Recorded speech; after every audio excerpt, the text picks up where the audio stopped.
Hello everyone, welcome to the world of smart investment. In this video, we continue the analysis of investment risk.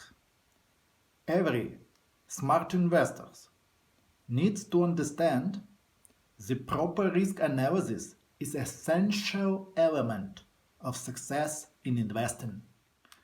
In our last video, we examined investment risks associated with business model of company.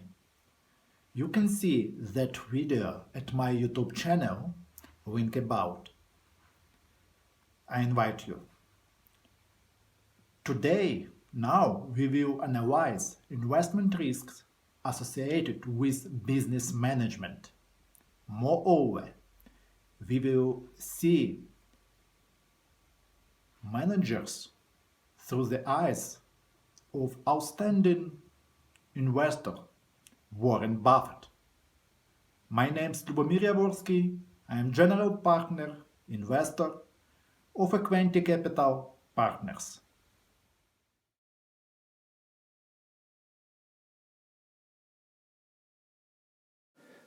First of all, I'd like to remind you, everyone who looks this video, that investment risks is probability of irrevocable loss of capital or failure to achieve the target level of capital return.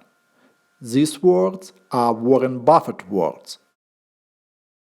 The probability of risks is strictly connected with management company. In any public company, there are three groups of influence. Each group has its own interest and tasks.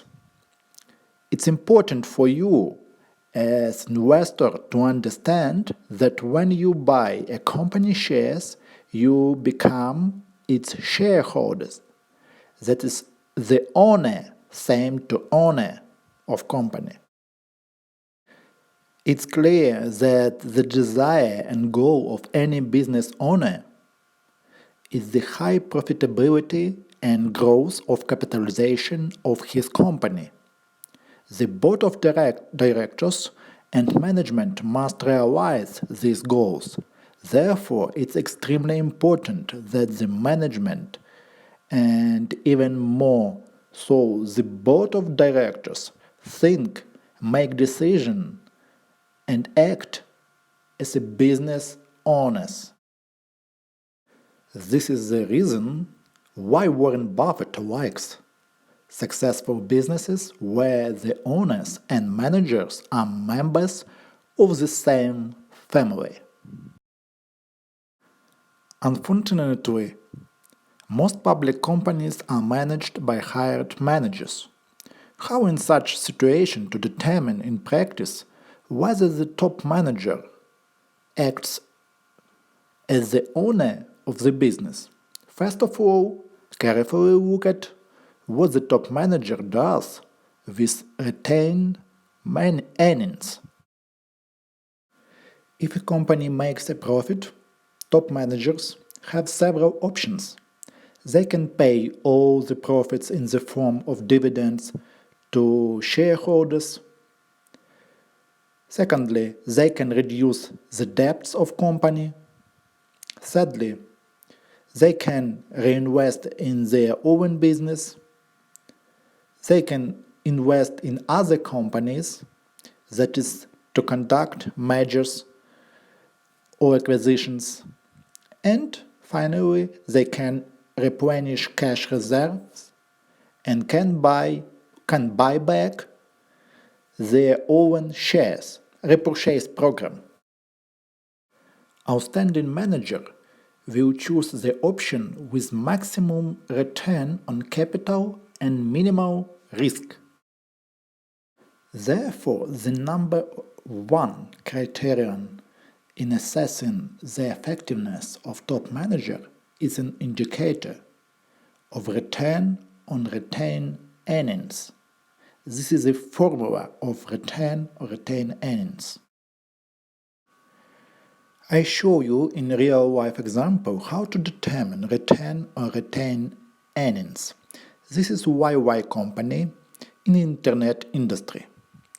Take the financial data from the income statement for a certain period of time. The bigger, the better. Optimal period 7 to 10 years. YY company is a young, rapidly growing company in a rapidly growing sector of economy. Therefore, we have 6 years of profitable work. In the numerator of the formula, we have a change, that is the increase in earnings per share for a period of 6 years from 2012 to 2018, whereas in the denominator we have a sum of profits per share for the same period of time with the deduction of dividends paid. The fast-growing company reinvests all profits in expanding of the business operations, and they don't pay any dividends. Thus, dividends equal 0. After a simple calculation, we get a return on retained earnings equal to 20.81%. Is it a lot or a little? To do this, you need to compare this figure with competitors in the same industry. Remember, you can only compare similar companies in the same industry. Therefore, we carry out a similar calculation in the company Momo, which is a direct competitor for the YY company.